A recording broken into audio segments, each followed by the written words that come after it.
just a menace. Hello and welcome to another episode of Menace to Sobriety live from the Rascal's Nest, which is my home. So you may have my kids run in, my northern missus show up, giving it some rattles or give over, some of that stuff. What's this stuff here? Running water, never seen it before. Internet, all that jazz. I've got my dog sleeping underneath here, and my kids might run in at any time. We are live from my house because I can't get to the studio because I'm shooting a feature film and it's consuming my life, but I'm desperate to never miss a week of this podcast. So every Monday, whoever uses this podcast to sort of pep them up, get them going, has still got it there from. But I wanted to use this podcast as an opportunity to let you know what my plans are with the podcast. I'm going to chop it up a little bit. I'm getting a little bit, I feel like the podcast can become a little bit depressing at times, just because some of the stories that we encounter in it can be quite deep, quite triggering, and even though there's normally light after the darkness in these stories and it's quite inspiring, I feel like I just want to bring more comedy to this podcast, because at the end of the day, look, come on, let's have it straight, right? I'm one of the UK's finest, and I ain't just talking about being sexy. Alright. I'm one of the UK's finest comedians. I've got a 28 UK date fucking stand-up comedy tour coming. I'm shooting comedy movies. I'm a comedy genius. I'm one of the old G's. Listen, my ego is still there and I love that, but all joking aside, I just want to bring more light to this. I want to talk about these interesting, fun, inspiring subjects, but I want to just have a break from the darkness that's associated with them. So I think I'm going to get my co-host in.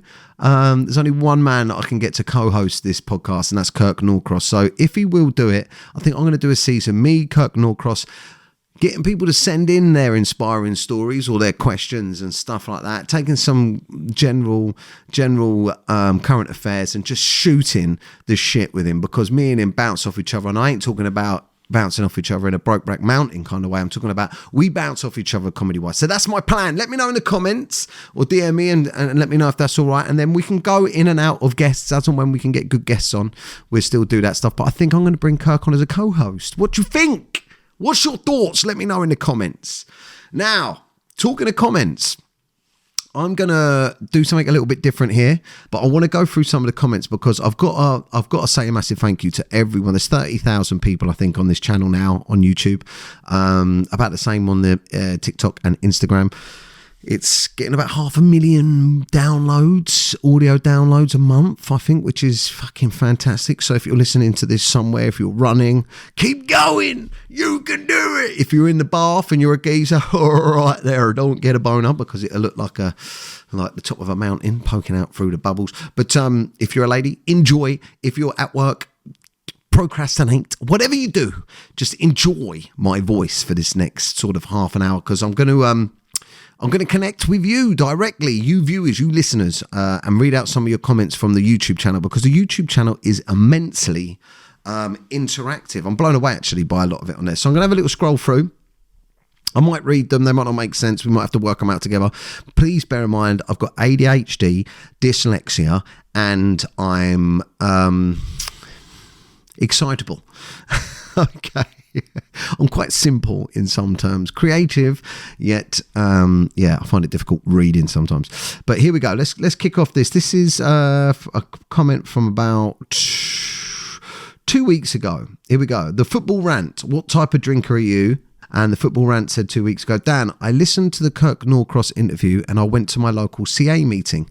Since then, I've been sober, no gear, no drink, 4.5 months.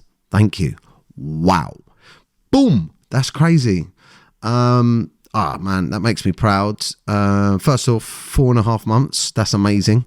I'm blown away. I've always been a bit nervous about talking deeply about my struggles with drink and drugs. And I say struggles, it's just fucking normal life by most accounts, the way that everyone uses, the weekends, drinking and all that stuff. And I've been judged heavily on it. I've lost work. I straight up know I've lost work because people have said, oh, well, you're talking about drinking drugs a lot. Like it's a negative thing. It's still very taboo. but I'm not embarrassed by it because of things like this. Things like this guy, obviously related to, because the big thing about this whole podcast for me is there's a lot of people out there that don't even realise they've got a problem, you know, because they've never had to try and stop, or they've never had a reason to reevaluate what they're doing. You know what I mean? You only realise that you've got a bit of an issue when someone says, maybe you shouldn't drink this weekend, or how about, you know, if your missus says, how about, you know, instead of us, you know, getting a bag in and sniffing a load of gear, would you like to, shall we Kirk? Shall we do something nice? And you're like, what the fuck do you mean? I don't eat on the weekends. But I joke about it, but my point is, there's a lot of people out there that just thought what they was doing was normal, right? And this is a prime example of it. There's a lot of people out there that might know that they've got a fucking bad problem, but there's a lot of people out there that, like me, just thought, you know, it's just the way I am. I like to have a bit of a session, a bit of a party, but everything around me was falling apart. You know, my relationship was falling apart. You know, work was fucking, I wasn't making too much progress. I was angry, aggressive, rude, you know, just fucking on a come down, hungover. And I was like, this is just life. It's just hard.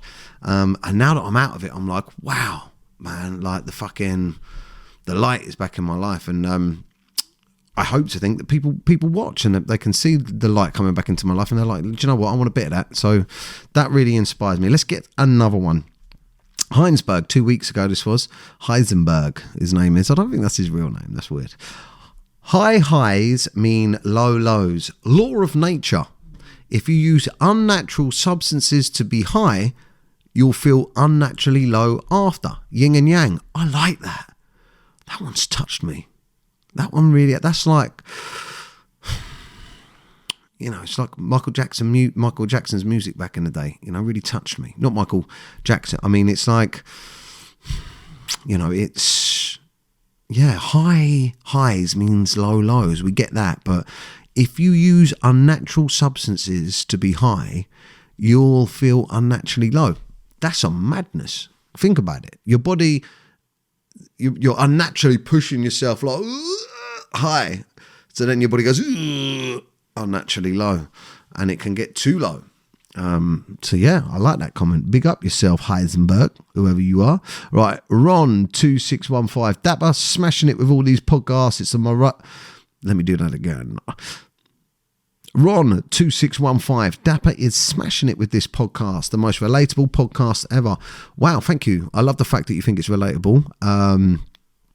But I guess that means that my disaster is your disaster. My life, the mess in my life is also the mess in your life. I like that. I like that. But joking aside, I do always think this. I think the one good thing, or the positive thing, or the best thing that comes from going through bad things in life, like loss, addiction, grief, you know, big bad things in your life. The one positive thing is when you survive it, you've got something to give to other people, which is experience, right? There is always sunshine after the rain. So when someone's in a storm, you can be like, look, it's nice over here. Come over here.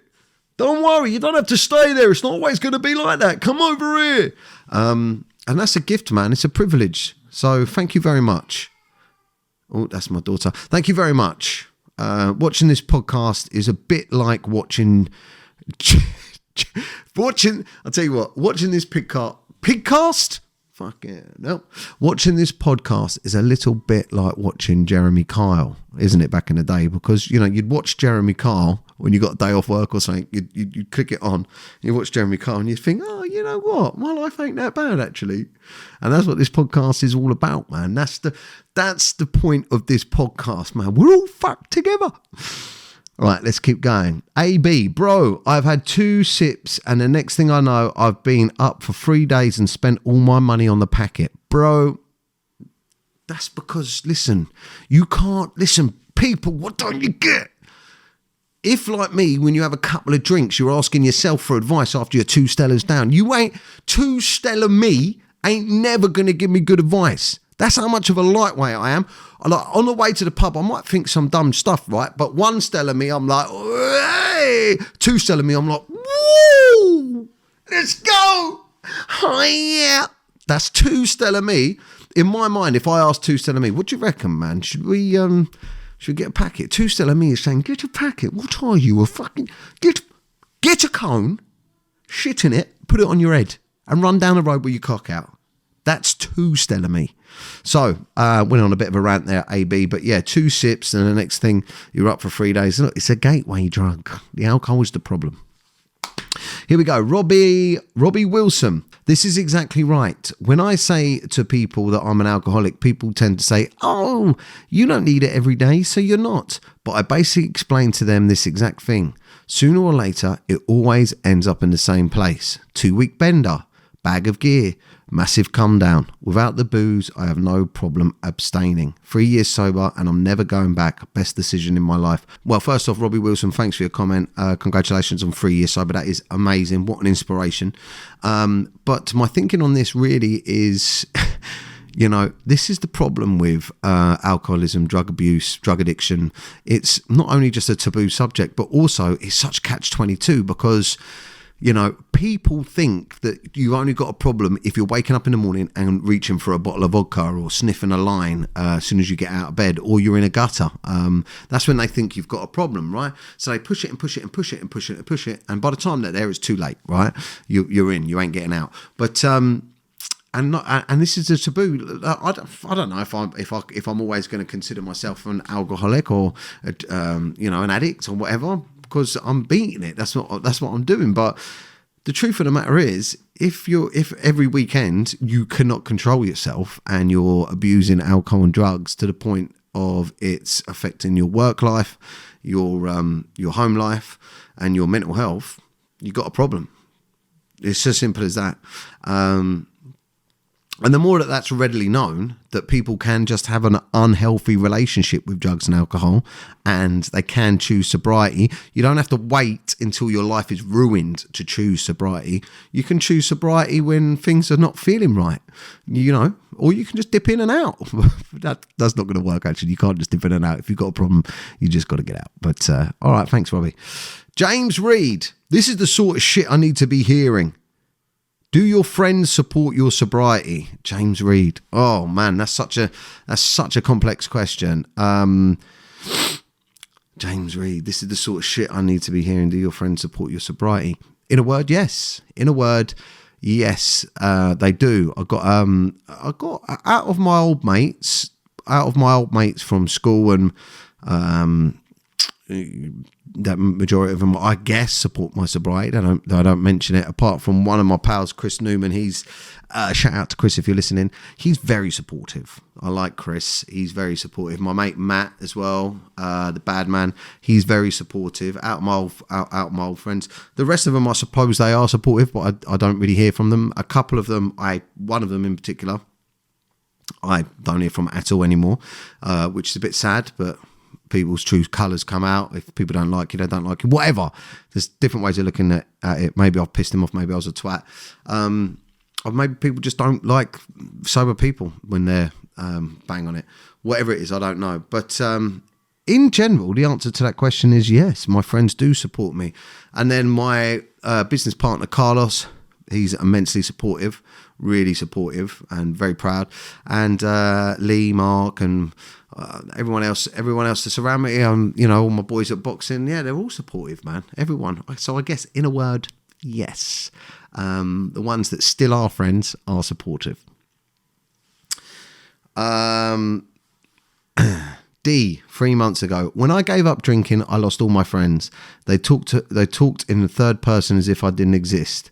They are good people. They were just friends with a different vision of me that disappeared. I love that. That's a nice analogy. Yeah, man. Well,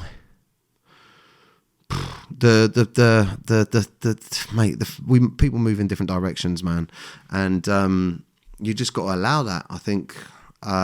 Look, this whole friends thing, and I'm grieving, man. People are grieving when they go sober. You're grieving not just the loss of your social life, but also you're grieving the fucking just an old life, man.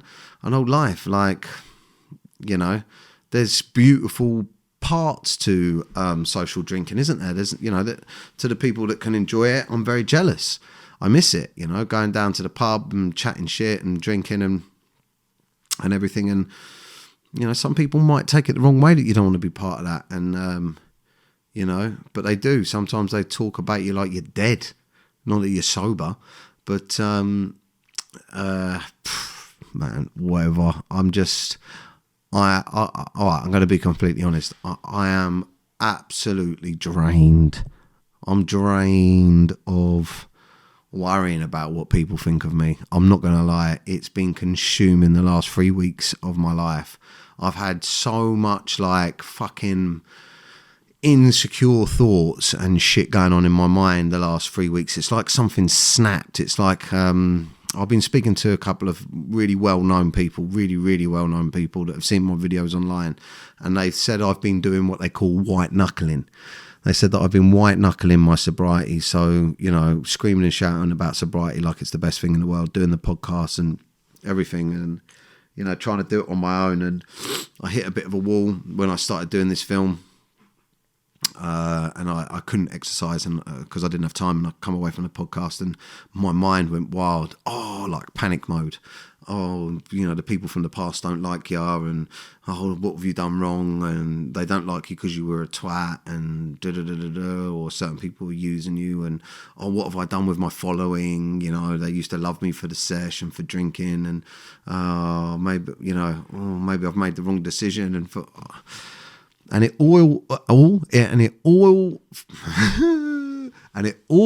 boiled down to me wanting everyone to like me and people pleasing and that insecurity. And I got tired. I got really tired in my head, and something just clicked, and I was just like, fuck everyone else, man. Fuck everyone else. The only fucking people I give a shit about liking me is my wife, my 2 kids, my mum, and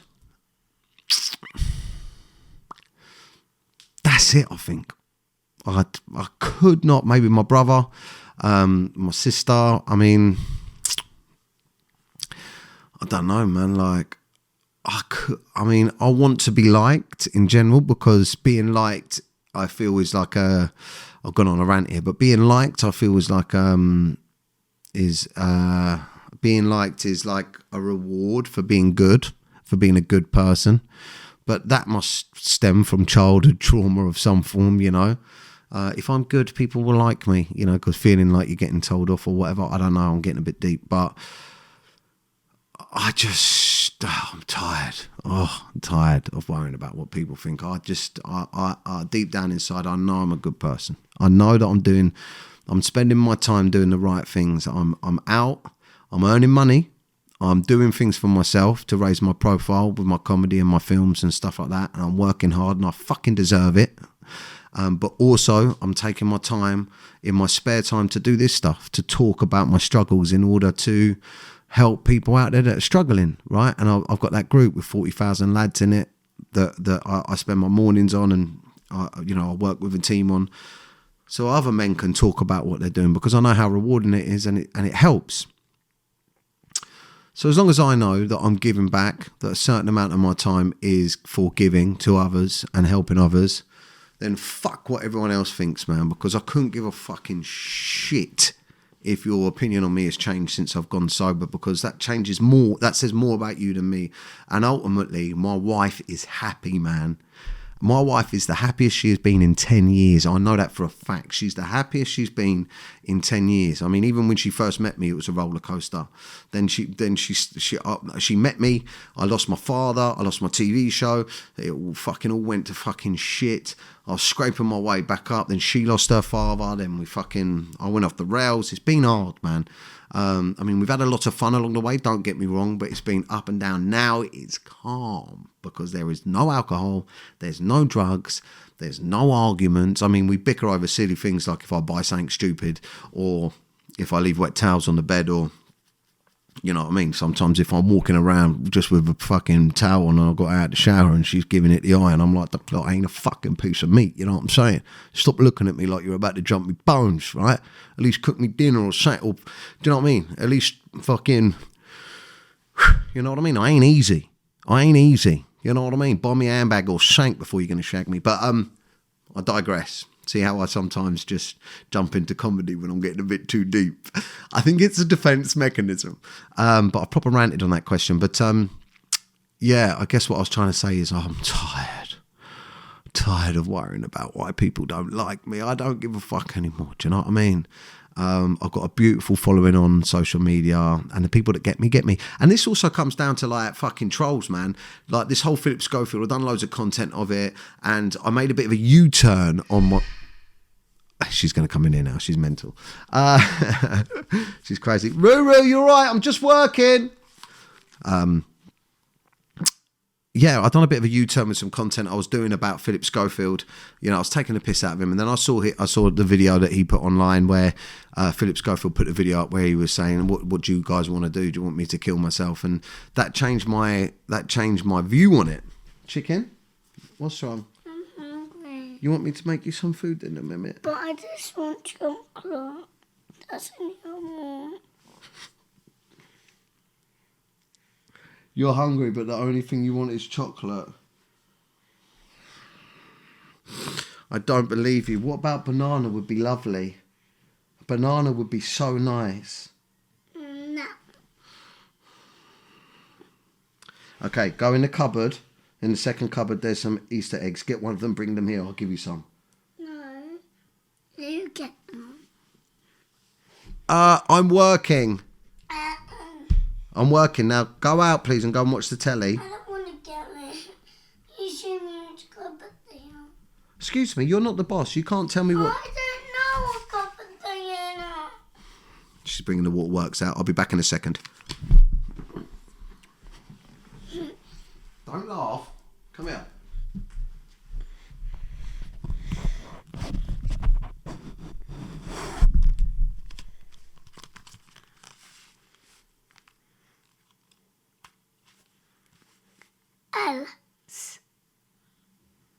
Anis. Huh?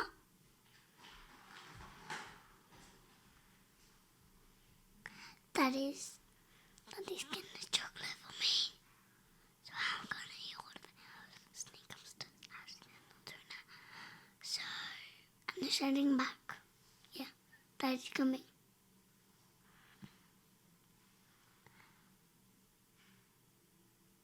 Daddy's on the school bus. I think Daddy's coming now, so...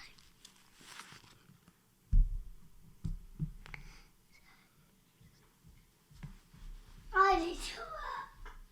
You did some? Yeah, I did some. All right. Go back and watch the telly now, because I've got to finish, okay? Give me a kiss. Happy now? I want to eat it in here on your lap. No, because I'm talking. All right, where was I? Yeah, I'll be seeing a bit. All right, where was I? Yes. So, yeah. So I was talking about what people think, right? So I've done a bit of a U-turn on some videos I was making about Phillip Schofield, just because, you know, I was taking a piss out of him, taking a piss out of the situation, and rightly so. You know, what he's done is wrong. He's essentially groomed this kid and whatever, lied to the nation. And, you know, then I saw him do an interview. He mentioned Caroline Flack and his mental health and what do you want him to do, kill himself. And it really struck a nerve with me. I mean, as much as it's essentially, you know, he's using it to stop the backlash, it's real. You know, it probably is real. That's probably how he feels, and I know that because that's how I felt when it happened to me, right? Baby, you go and sit down. I'll be in there in a bit. Are you watching the telly still? Yeah, so I've got to be careful what I say now because she's going to be staying in here. But yes, and very much I could relate to what... Who are you talking to? My guy. Who are you talking to? What? Who are you talking to? I'm talking into the camera, and then I put it on the thing, and then people listen to it. Can I listen to it? You can't. Maybe when you're older. Oh no, she's going to listen to it when she's older. I just realised that. No, I don't think this is for you to listen to. Say something. Daddy's just being silly. Your daddy's what? Being silly. Really? Yeah. Okay. Is that it? Finished? Anything else you want to say? Daddy glitter in there. Oh my God. I'm gonna try. Oh, Daddy's really being silly. Finished? Okay, thank you very much. I'm still now for a bit.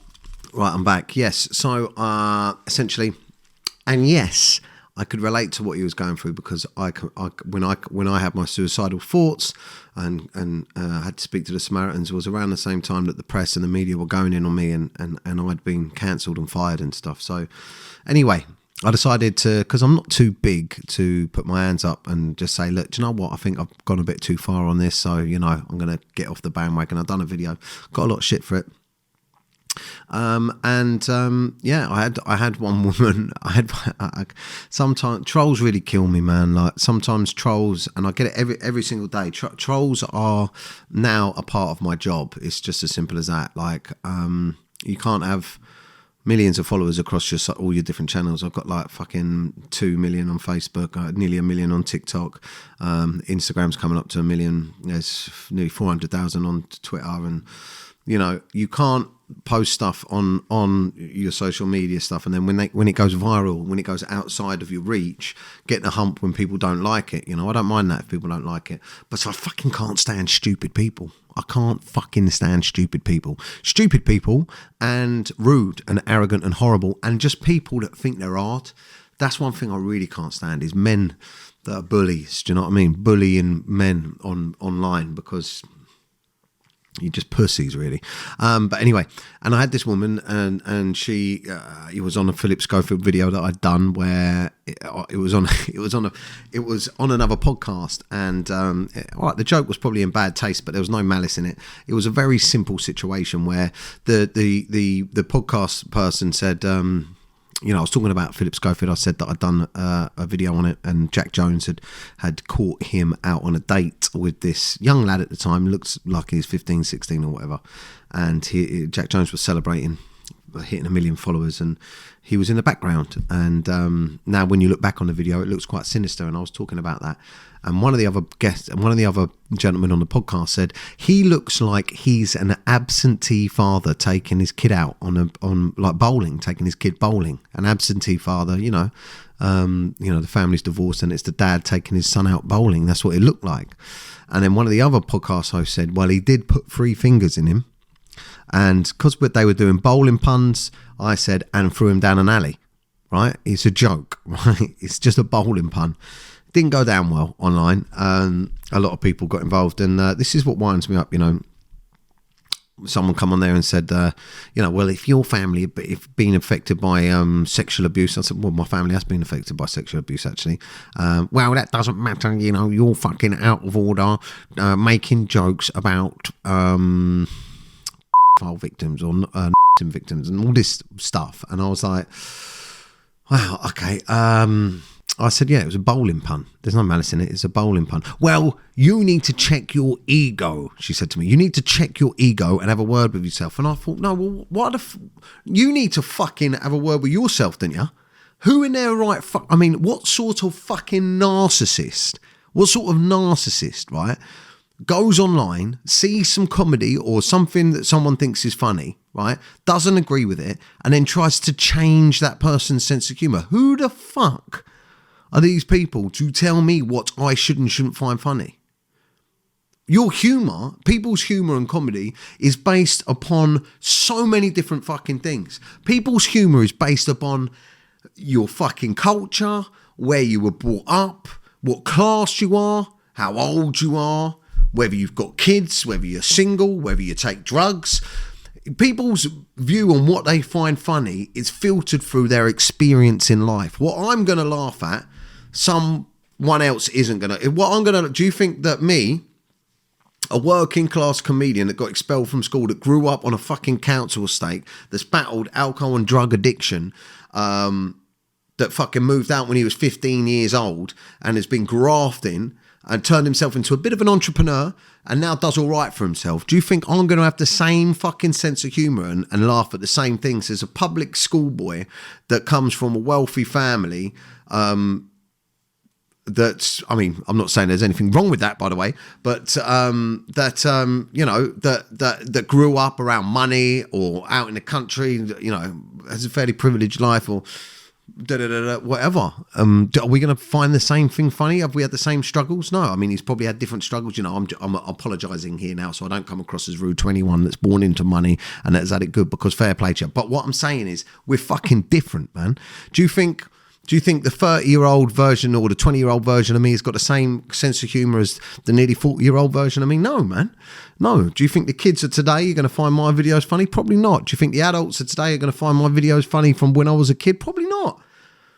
But do any of those people have the right to tell the other people what they should and shouldn't find funny? No. So fuck off. Sorry. But listen, guys, I went on some mad rants then, so I do apologise. It was a bit of a wild episode. But listen, this is Menace to Sobriety. I'm going to be chopping this podcast up and mixing it up. And one thing with me is I'm not the sort of person that just sort of can stick to one solid format. My mind is always racing. I like to organically grow things and make things so they can mould and move with the time and with the audience. So you're going to see this podcast develop in a few different ways. I'm going to try and get Kirk on as my co-host, Kirk Norcross, if he will do it. We're going to be shooting it here, I think. We're going to be getting some guests in to come with us, and it's going to turn into more of a comedy, well-being, sobriety podcast. So imagine it being Menace to Sobriety and comedy. I'll make it a little bit more interesting.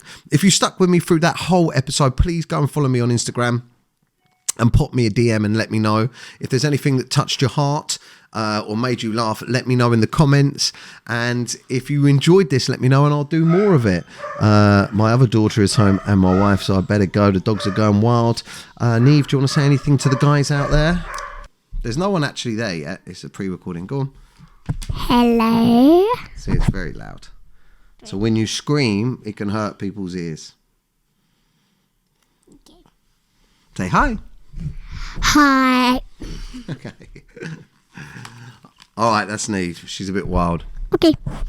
All right. Thank you very much for tuning in, and I better go. Thank you very much. And subscribe, like, share, follow. Let me know what your thoughts were of this podcast, if you want more of it like this.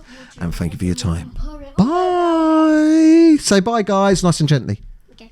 Let me put the earphones on. Everyone's been in this, babe, so you might as well come and say hello. Bye-bye, Mummy. Say bye, Ruth. Bye-bye, mates. Say bye. Let me do. I said bye-bye, mates.